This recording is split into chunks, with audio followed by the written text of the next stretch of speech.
Kyle Harper wiped the sweat from his forehead as he walked through the crowded merchant district of Valendra Station, and the air was thick with the smell of alien spices and the sound of 100 different languages mixing together like a strange song. He had been working on the station for 3 months now, loading cargo containers onto merchant ships, and the pay was decent enough to send money back to his sister on Earth, who was raising 2 kids on her own. The station was a massive wheel, spinning in space where traders from across the galaxy came to buy and sell everything from rare metals to exotic foods.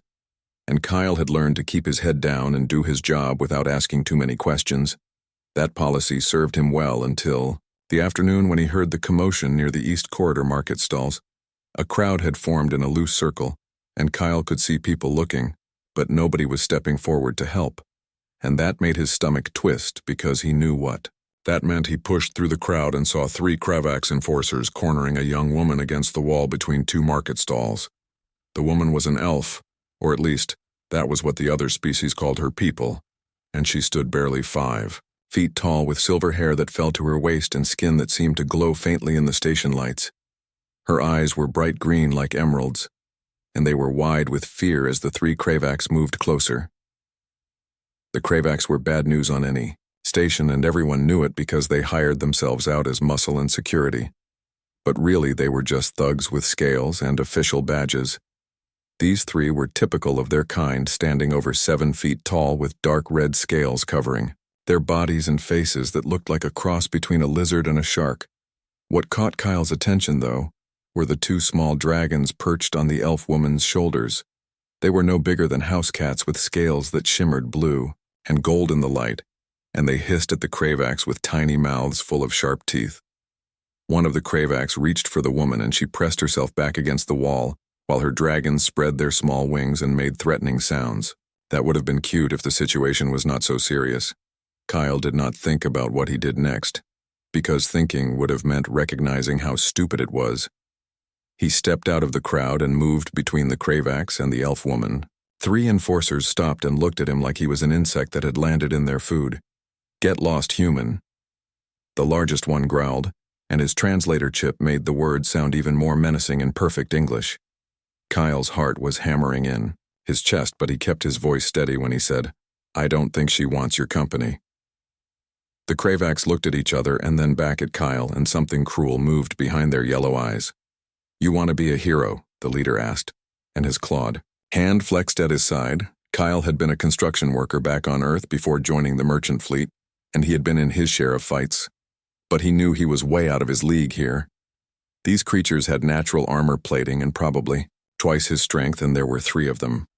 But the elf woman behind him made a small sound of fear, and her dragons chirped with distress, and Kyle knew he could not walk away. "I just think you should move along," he said, and tried to sound more confident than he felt. The first punch came so fast he barely saw it. The Kravax's fist caught him in the ribs, and he heard something crack, and the pain was like fire spreading through his chest. He stumbled but stayed on his feet, and the second blow caught him across the face and split his lip open. Blood filled his mouth with the taste of copper, and his vision went blurry for a second. Behind him, the elf woman cried out, and her dragons made sounds like angry bells. Kyle raised his arms to protect his head, but the Kravax were not playing anymore, and the third one grabbed his shirt and lifted him off his feet. "You should have walked away, human." The creature hissed and drew back his fist for what Kyle knew would be a killing blow. The elf woman screamed something in a language Kyle did not understand, and suddenly, there were more voices shouting. Station security came running through the crowd with weapons drawn, and the 3 Kravax dropped Kyle and scattered into the marketplace like roaches when the lights come on. Kyle hit the floor hard and gasped for air while pain radiated from his ribs and his face felt like it was on fire. Small hands touched his shoulders, and he looked up to see the elf woman kneeling beside him with tears streaming down her face. Her dragons landed on the floor next to him, and one of them gently licked the blood from his knuckles with a tongue that felt like warm silk. "Why did you do that?" the woman whispered, and her voice carried a musical accent that made even those simple words sound beautiful. Kyle tried to smile, but his split lip made it hurt too much, so he just said, "Because nobody should have to face that alone." The woman helped him sit up while station security asked questions and took statements, and one officer looked at Kyle like he was the biggest fool in the galaxy. "You're lucky they didn't kill you," the officer said, and Kyle figured that was probably true. The elf woman refused to leave his side, and her dragons perched on her shoulders again, watching everything with bright, intelligent eyes that seemed far too smart for creatures so small. When the security officers finally left, she helped Kyle to his feet and said, "Come with me, and I will get you to the medical bay." Kyle wanted to say he was fine, but when he tried to stand straight, the pain in his ribs made him gasp, so he let her guide him through the corridors.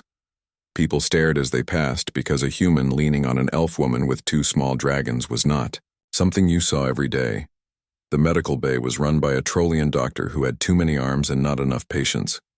He looked at Kyle's injuries and muttered about foolish humans with death wishes, while his multiple hands worked on sealing the cut on Kyle's lip and wrapping his cracked ribs. The elf woman waited the entire time, sitting in a chair with her dragons, now calm and grooming their scales. When the doctor finally finished and cleared Kyle to leave, she stood and said, "My name is Lyra Silverwind, and I am from the forest moon of Ethelmere." "Kyle Harper," he said, and shook her small hand, which was surprisingly strong. Lyra looked at him with those green eyes and said, "My brothers will want to meet you." Kyle was not sure what that meant, but something in her expression told him his life was about to get a lot more complicated. Kyle spent the next 2 days trying to forget about the incident with the Kravax and focus on his work, but his cracked ribs made lifting cargo containers a special kind of torture, and every time he looked in the mirror, the bruises on his face reminded him of how close he had come to something much worse. He kept thinking about Lyra and her strange comment about her brothers wanting to meet him, and he wondered if that was just a polite thing to say, or if she actually meant it. On the 3rd day after the fight, Kyle was walking back to his quarters after a long shift, when he noticed 5 figures standing in the corridor outside his door. In row were elves like Lyra, but these were warriors, and there was no mistaking it.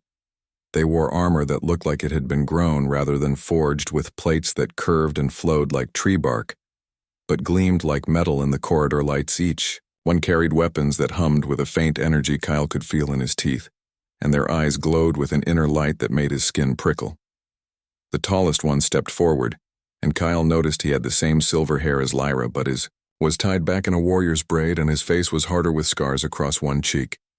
"You are Kyle Harper," the elf said, and it was not a question. Kyle nodded and tried not to show how nervous he was, because these warriors looked like they could tear him apart without breaking a sweat. "I am Aldrich Silverwind," the tall elf continued, "and these are my brothers Torin, Brennan, Felix, and Garrett, and we have come to speak with you about our sister." Kyle's mouth went dry, and he said, "If this is about the fight, I didn't mean to cause any trouble for her." Aldrich's expression did not change as he said, "You took a beating for our sister when you had no reason to, when you had everything to lose and nothing to gain." The other warriors moved closer, and Kyle found himself surrounded by 5 of the deadliest-looking beings he had ever seen. On Earth, such an act would be called foolish. Aldrich continued, "But among our people, it is called honor." He reached out and gripped Kyle's shoulder hard enough to bruise and looked him straight in the eyes. "You stood when others walked away, and you bled when you could have been safe. And for that you have earned something precious." Kyle did not know what to say, so he just stood there while Aldrich's grip on his shoulder tightened even more. "You are family now," the elf warrior said, and his voice carried a weight that made the words feel like a binding oath. Kyle blinked, because that was not what he had expected at all. "Family," he repeated, because his brain was having trouble keeping up. Aldrich smiled, and it transformed his face from scary to merely dangerous. "Among my people, family is not just blood. It is choice and action and loyalty, and you chose to stand for our sister when no one else would." Other warriors nodded, and one of them, named Torin, said, "Family does not stand alone, and now neither will you." Kyle felt something hot and uncomfortable in his chest, and he realized it was emotion trying to work its way up his throat. "I just did what anyone should do," he managed to say, "but you are the only one who did," Aldrich replied, "and that makes all the difference." He released Kyle's shoulder and gestured down the corridor. "Come and we will share a meal, and you will learn what it means to be claimed by the Silverwind clan." Kyle followed them, because he did not know what else to do, and also because turning down an invitation from 5 armed warriors seemed like a bad idea. They led him through parts of the station he had never seen before, where the walls were covered in living vines, and the air smelled like forests, and the lights were softer and more natural. The elf quarter, Kyle realized, and he had heard about, but never actually visited. They brought him to a large common room where other elves were gathered, and the ceiling was hung with plants that glowed faintly in the dimness. Lyra was there with her 2 dragons, and when she saw Kyle, her face lit up with a smile that made his heart do something strange in his chest. "You came," she said, and moved toward him with her dragons chirping happily on her shoulders. "Did I have a choice?" Kyle asked. But he was smiling despite the pain in his ribs. Aldrich laughed and said, "You always have a choice, brother, but you keep making the right ones." They sat him down at a long table carved from what looked like a single piece of wood, and brought him food that tasted like nothing he had ever eaten before. There were fruits that sparkled like gems, and bread that tasted of honey, and meat that had been seasoned with herbs that made his tongue tingle in a pleasant way. The dragons left Lyra's shoulders and explored the table with curious chirps, and when they got close to Kyle, one of them climbed onto his arm and settled there like it belonged. Lyra laughed and said, "They like you. And that is rare, because dragons are very particular about who they trust." Kyle looked down at the small creature on his arm, with its blue and gold scales catching the light, and felt something warm spread through his chest. "What are their names?" he asked. "Star and Ember," Lyra said, and pointed to each one in turn. "And they have been my companions since they hatched 5 years." Aga the warriors began telling stories, and Kyle learned that the Silverwind clan were protectors of their homeworld, and they traveled the galaxy as traders but also as defenders of those who could not defend themselves. Aldrich told a story about fighting space pirates near the Andromeda sector, and Torin described hunting a creature on a jungle world that had been terrorizing a village. Each story was more incredible than the last, and Kyle realized these were not just warriors, but legends in their own right. And yet they were treating him like an equal, like someone who belonged at their table. "You should come to Ethelmere," Aldrich said suddenly, "and see our homeworld, and meet the rest of the clan." Kyle nearly choked on his drink and said, "I appreciate the offer, but I have a job here and responsibilities." Aldrich waved his hand dismissively and said, "Jobs can be found anywhere, but family is forever." The other warriors agreed, and Lyra leaned forward with those green eyes shining. "Please, come," she said, "and I want to show you the forests where I grew up and the mountains where the great dragons nest." Kyle looked around the table at these beings who had claimed him as one of their own, for nothing more than doing what his conscience had demanded. He thought about his small quarters on the station and his job loading cargo, and the sister back on Earth who told him to find something worth living for. Maybe this was it. "How long would I need to stay?" he asked. And Aldrich's smile was fierce and bright. "As long as you want, brother, because family does not count days."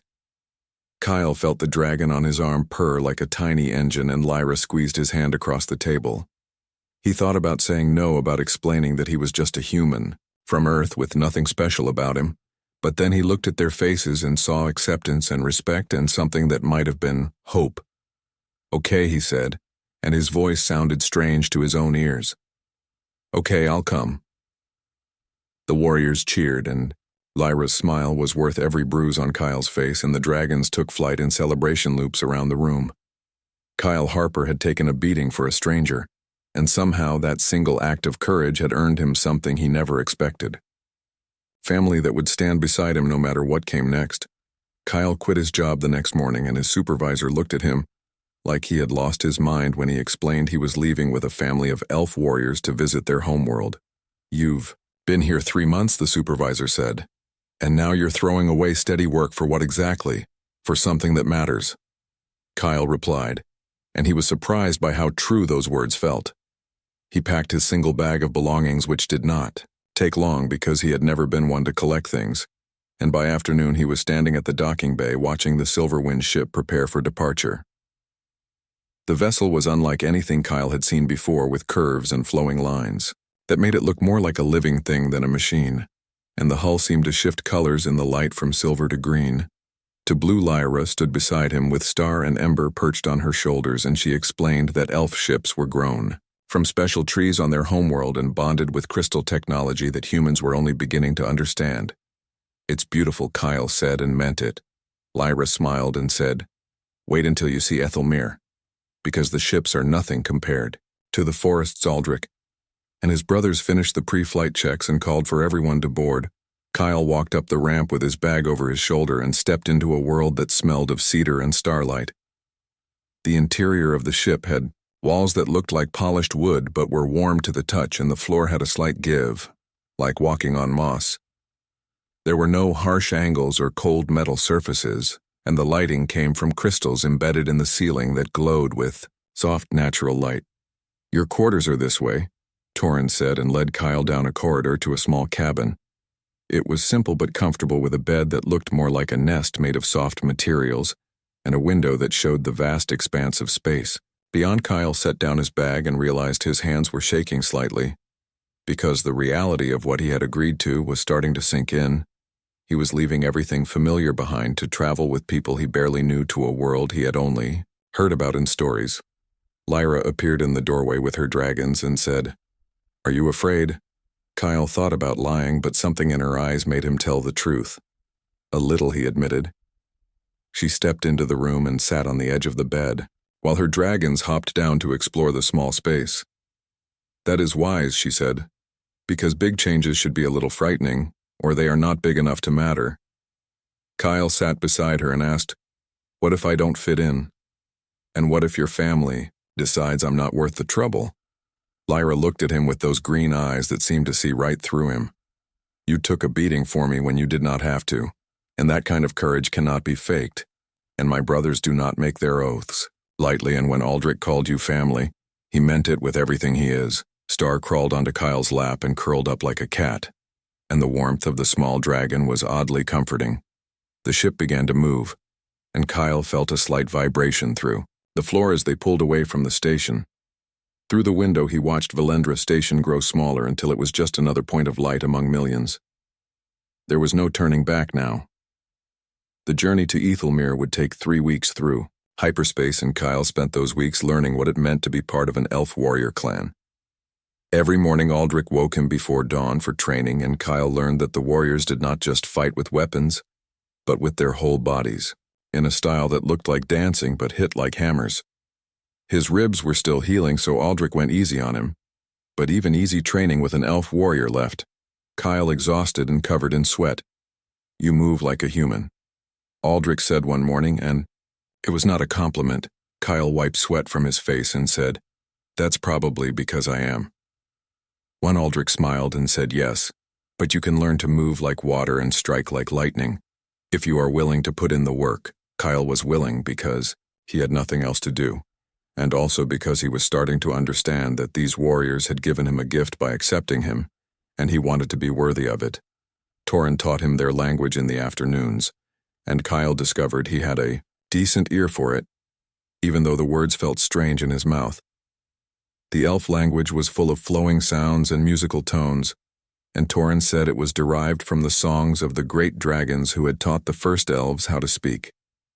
Lyra spent her evenings with Kyle, teaching him about elf culture and history. She told him about the forest moon of Ethelmere, where trees grew as tall as mountains, and the canopy was so thick that some elves lived their entire lives without touching the ground. She described the great dragons who nested in the highest branches and were revered as ancient guardians of the forest. And she explained the concept of family among her people, which was not about blood, but about choice and loyalty, and the willingness to stand together against anything. Star and Ember became Kyle's constant companions, and they seemed to know when he was frustrated or homesick because they would curl up on his shoulders and purr until he felt better. One evening, Kyle asked Lyra why the dragons liked him so much. She looked surprised by the question and said, "Dragons can sense the truth in people, and they see what you are inside, which is brave and kind and loyal." Kyle did not know what to say to that, so he just scratched Ember under the chin, and the little dragon made happy chirping sounds. Brennan taught him how to maintain weapons, and Felix showed him the basics of navigation using the ship's crystal systems. Garrett, who was the quietest of the brothers, spent time with Kyle, teaching him to meditate and find calm in the chaos. The warriors told stories every night, gathered in the common room with drinks made from fermented fruits that tasted like sunshine. They spoke of battles fought and worlds saved and friends lost, and Kyle began to understand that these warriors carried heavy burdens beneath their confident exteriors. One night Aldrich told the story of how he had failed to save a village from raiders years ago, and the guilt in his voice was raw and real. "We cannot save everyone," he said. "And that is the hardest lesson for any warrior to learn." Kyle thought about the day he had stepped between Lyra and the Kravaks and how easily it could have ended differently. "Why do you do it?" he asked, "and why risk everything for strangers?" Aldrich looked at him with those glowing green eyes and said, "Because if we do not stand for those who cannot stand for themselves, then what is the point of having strength?" The other warriors agreed, and Kyle felt something shift inside him, because he realized these were not just warriors but heroes in the truest sense, and they had called him family. On the 18th day of the journey, Kyle woke to find Lyra sitting by his window watching the stars. He sat beside her and asked if everything was okay. She was quiet for a moment and then said, "I have been thinking about the day you saved me, and how different my life would be if you had walked away." Kyle did not know what to say to that. "Most people did walk away," she continued, "and I do not blame them because the Kravaks are dangerous and interfering could have meant death. But you did not walk away." Kyle shrugged and said, "I couldn't, and I don't know why, but I just couldn't." Lyra turned to look at him, and there were tears in her eyes. "That is exactly why my brothers call you family," she said. "Because you have the rarest kind of courage, which is the courage to do what is right, even when it costs you everything." She took his hand and squeezed it, and Star and Ember pressed against his neck, making soft, comforting sounds. Kyle felt emotion rising in his throat, and he realized that for the first time since leaving Earth, he did not feel lost. He felt like he was exactly where he was supposed to be. The ship dropped out of hyperspace on the 21st day, and Kyle stood at the observation deck window staring at the sight before him. Ethelmere hung in space like a green jewel, and even from orbit, he could see the massive forest that covered the moon's surface. Great dragons wheeled through the atmosphere, leaving trails of colored light, and the cities gleamed like crystals growing from the treetops. "Welcome home," Brother Aldrich said, and put a hand on Kyle's shoulder. Kyle looked at the warrior who had given him a place to belong and said, "Thank you." Aldrich smiled fierce and bright and said, "No, Kyle Harper. Thank you for reminding us what it means to be truly human, which is the best thing anyone can be." The ship descended through layers of atmosphere that shimmered with colors Kyle had no names for, and as they broke through the clouds, he got his first real look at Ethelmere. The forests stretched as far as he could see, with trees that rose thousands of feet into the sky, their trunks as wide as city blocks and their branches forming a canopy that looked like a green ocean. Crystal cities grew from the treetops, connected by bridges made of living vines, and everywhere Kyle looked, he saw dragons soaring through the air with wingspans that could have covered a football field. "It's impossible," he whispered, because his brain could not quite process what he was seeing. Lyra laughed beside him, with Star and Ember chirping excitedly on her shoulders, and said, "Wait until you walk among the roots where the old forest keeps its secrets." The ship landed on a platform that was woven into the branches of a tree, so massive Kyle could not see where the trunk ended and the sky began. When the ramp lowered, he stepped out and the air hit him like a physical force. It smelled of growing things and ancient wood and something else he could not identify, but that made his chest feel light and his head clear. "Welcome to the Silverwind clan, home," Aldrich said with pride in his voice. The platform was alive with activity as elves moved about their business, and more dragons than Kyle could count perched on every available surface. Some dragons were small, like Star and Ember, while others were large enough to swallow a person whole, and a few in the distance looked big enough to carry houses. An elder elf approached with silver hair that fell past her waist and eyes that glowed with wisdom earned over centuries. She looked at Kyle, and then at Aldrich, and said, "So this is the human who earned the warrior's mark without even trying." Aldrich bowed his head respectfully and said, "Grandmother, this is Kyle Harper, and he stood for Lyra when no one else would." The elder studied Kyle with eyes that seemed to see into his soul, and then she smiled. "You have the look of someone who surprises himself," she said, "and that is a good quality because it means you are still growing." She placed her hand on Kyle's forehead and spoke words in the old language that Torin had not taught him yet. When she removed her hand, Kyle felt different somehow, like something inside him had been awakened. "You are blessed by the forest now," she said, "and the dragons will know you as friend, and the trees will shelter you, and you are Silverwind." Kyle did not know what that meant, but from the expressions on the faces around him, it was important. Lyra took his hand and said, "Come and I will show you where you will stay." She led him across bridges made of vines that swayed gently under his feet, and Kyle tried not to look down at the impossible distance to the forest floor below. They passed homes built into the trees themselves, with walls of living wood and windows that were simply gaps in the trunk covered by curtains of leaves. Children ran past chasing small dragons, and their laughter sounded like bells. Elder elves sat in gardens suspended in the air tending plants that glowed with soft light. Warriors practiced combat on platforms with weapons humming, and the sound of their movements was like wind through branches. "This is the guest house," Lyra said, and stopped at a dwelling that looked grown rather than built. Kyle stepped inside and found a space that was larger than it looked from outside, with furniture made from shaped wood and cushions stuffed with something soft that smelled like flowers. A window looked out over the canopy, and Kyle could see for miles in every direction. Star and Ember flew around the room, chirping their approval before settling on a perch near the window. "You like it?" Lyra asked. Kyle turned to her and said, "I don't have words for what this is." She smiled and said, "Rest. And tonight, there will be a feast to welcome you properly to the clan." After she left, Kyle sat on the bed and tried to process everything that had happened in the past 3 weeks. He had gone from loading cargo on a space station to being adopted by warrior elves and blessed by a forest grandmother on an impossible moon. His sister back on Earth would never believe any of this. That evening, the entire clan gathered in a great hall that was carved into the trunk of the eldest tree. Long tables were laden with food that looked like art and smelled like heaven. There were fruits that changed color when you bit into them, and vegetables that tasted different depending on how you chewed them, and meat from animals Kyle did not recognize, but that melted on his tongue. The warriors sat Kyle at the head table next to Aldrich, and the grandmother speeches were made in the elf language, and Torin quietly translated for Kyle. They spoke of honor and courage and the ancient law that said anyone who stood for the helpless was worthy of the highest respect. When it was Aldrich's turn to speak, he stood and looked directly at Kyle.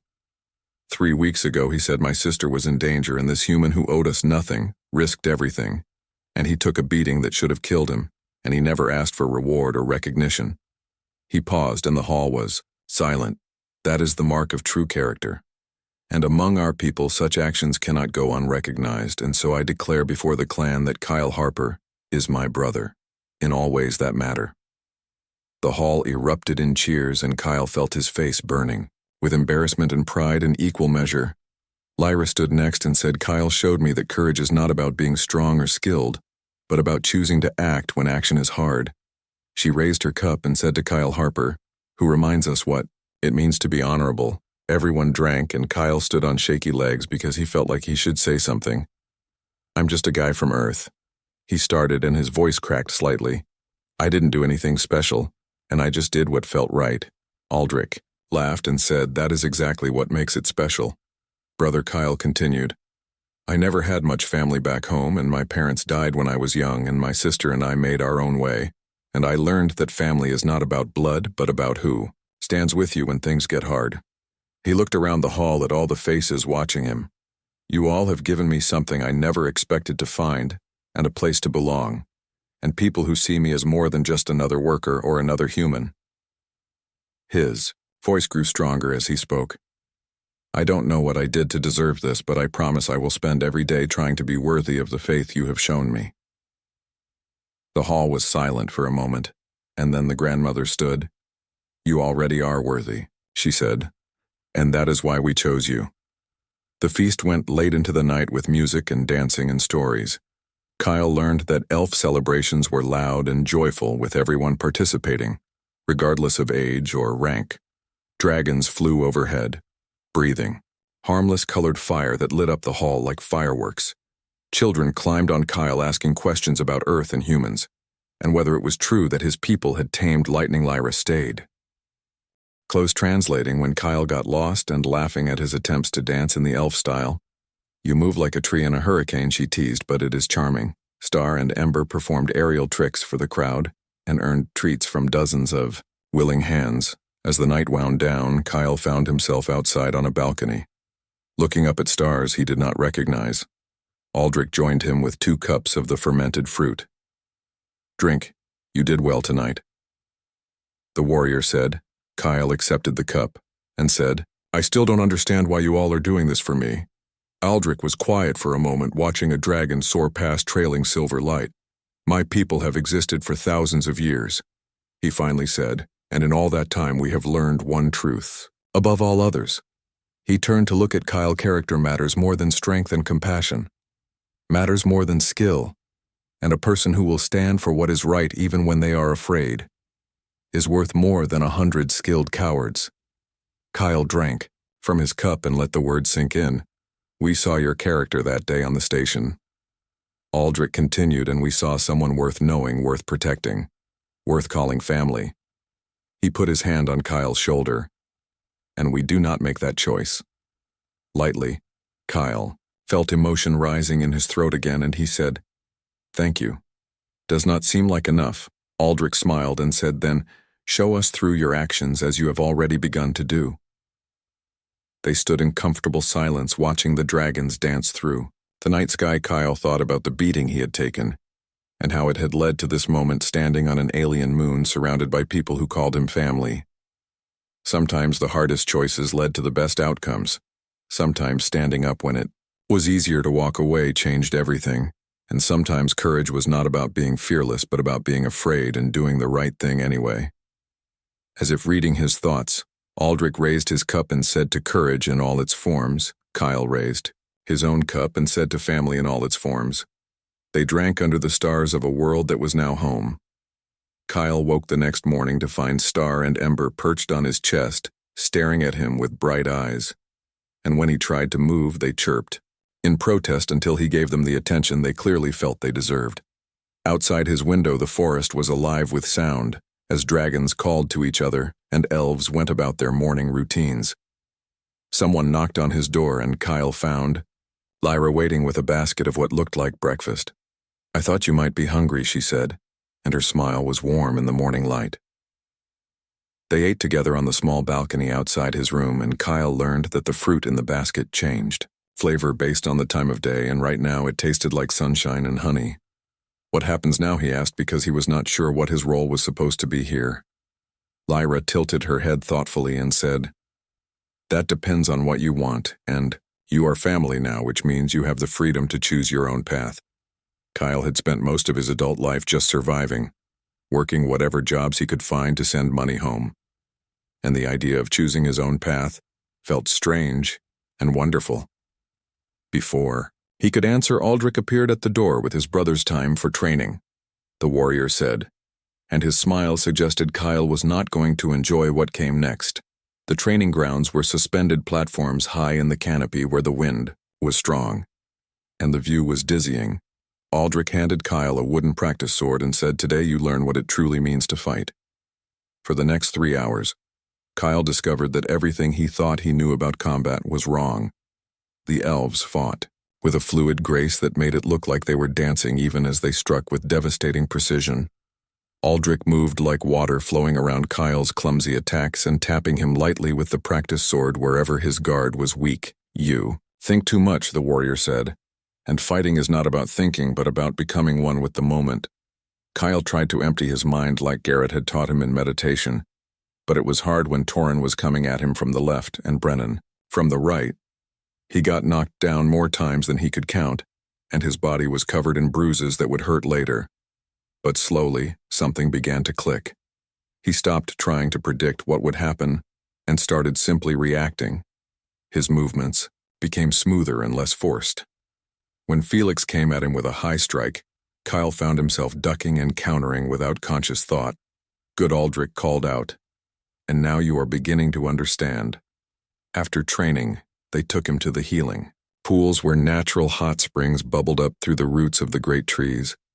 The water was infused with minerals that made Kyle's bruises fade and his muscles relax. He floated on his back, looking up through the canopy at the sky, and thought, about how strange and wonderful his life had become.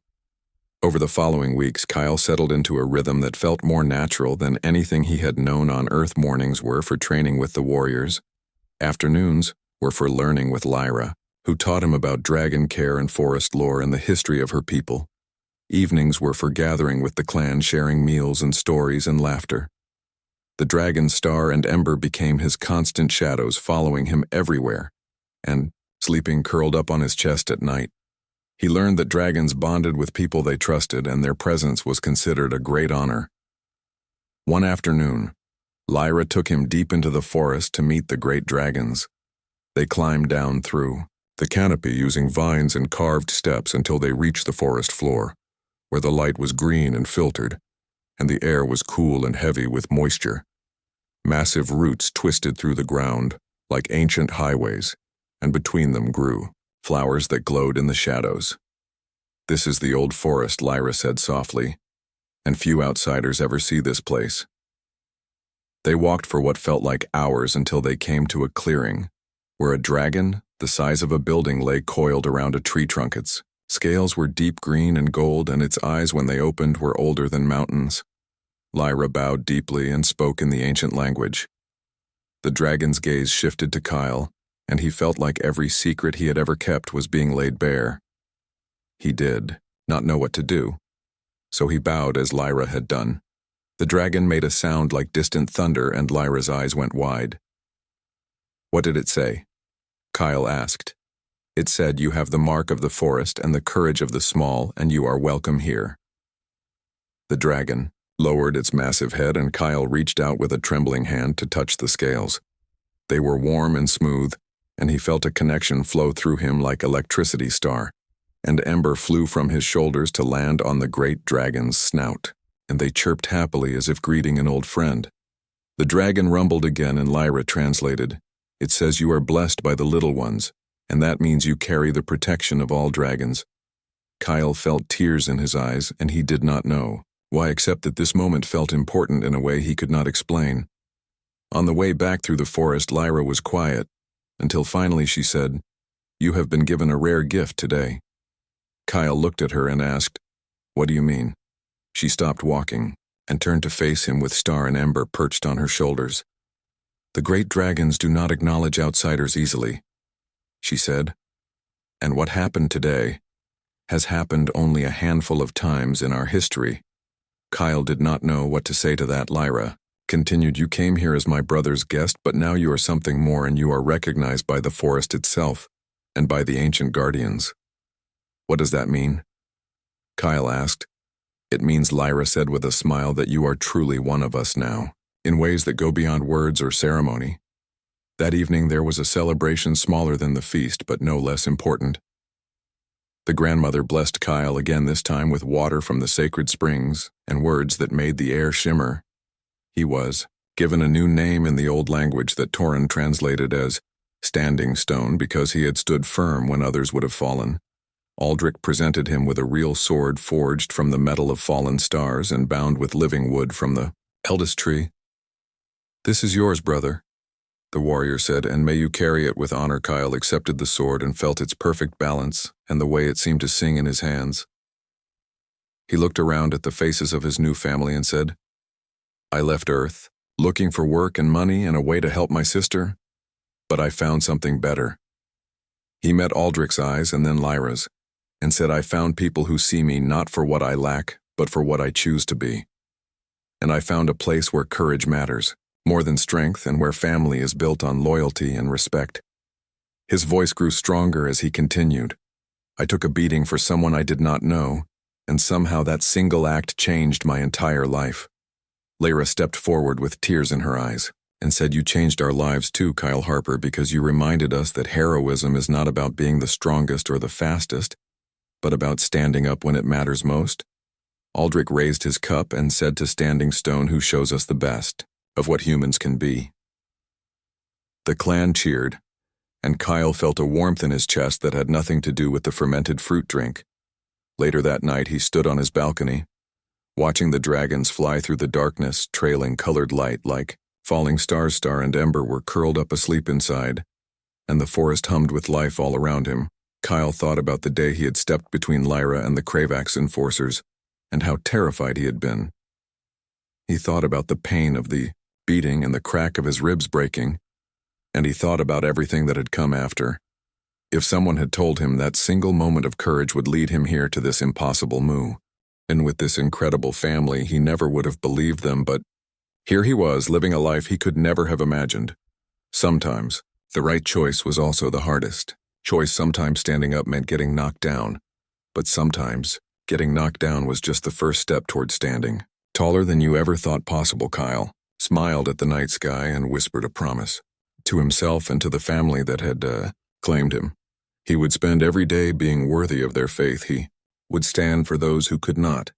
Stand for themselves. He would be the kind of person who made courage look easy even when his knees were shaking, because that was what it meant to be human at their best, and that was what it meant to be Silverwind. The dragons danced through the darkness, and Kyle Harper, formerly of Earth, now of Ethelmere, watched them and knew he was finally home.